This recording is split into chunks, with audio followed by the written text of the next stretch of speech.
After Winter Olympics, China eyes World Cup goal. Via www.amago-images.de. After staging both a summer and now a Winter Olympics, there is one major international sports event left for China to host, the Football World Cup. Football fan President Xi Jinping has said he wants China to stage and even win the Men's World Cup one day, and the country has been building and renovating stadium sheen apparent anticipation. But analysts say Xi's dream faces a number of obstacles, starting with the dismal performance of the national team. The men's side have only ever qualified for the World Cup once, in 2002, when they failed to win a point or even score a goal. Their already failing 2022 Qatar World Cup hopes ended for good in a humiliating 3-1 defeat against Vietnam this month. As hosts they would automatically qualify for the World Cup, but the current Chinese side would be in real danger of humiliation. Many believe China doesn't want to host a World Cup until they can be more confident the national team can perform well enough so as not to embarrass the country, said Cameron Wilson, founder of the Wild East football website, which specializes in Chinese football.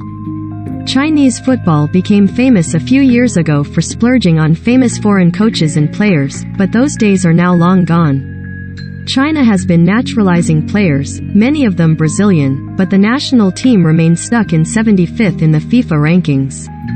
Qatar were also a footballing minnow in 2010 when they won the right to stage this year's World Cup.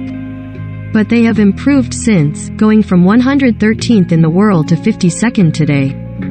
However, Wilson warned that the changes needed for China to follow in those footsteps and become a football power are massive and fundamental. Currently, Chinese football is dying because it is controlled by political, not sporting forces, he told AFP. China needs to reduce pressure on ordinary people so they are more willing to let their kids spend time on anything other than endless hours spent doing homework, he added. They also need to replace their football management structure with something much less top-down which allows football people to make decisions about the sport, not politicians.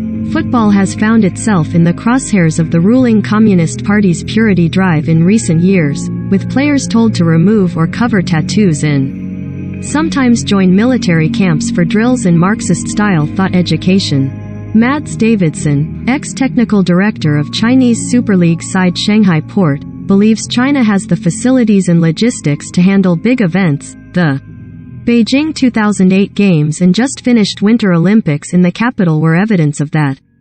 He expects China to make a bid for either the 2034 or 2038 World Cup. When I was in China, I advised them to make a 8 to 10 year vision and plan and forget the next World Cup, but build a solid platform of a Chinese football vision and the demands of the modern game, he said.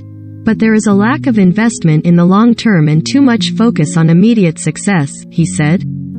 China managed to generate substantial interest in cold weather sports after winning the bid for the Beijing Winter Olympics, which ended on Sunday and saw the hosts come third in the medals table, easily their best performance at a Winter Games. Experts say that shows the country has the capacity to drive mass interest when needed. Despite doom descending on Chinese football after a number of clubs folded in debt, including the former CSL champions Jiangsu Suning, Philippe Troussier believes the national side are improving year by year. Chinese football has evolved a lot with many club academies which now invest in the detection, selection and training of young players, said Troussier, who worked for several Chinese clubs and is now Vietnam U20 coach.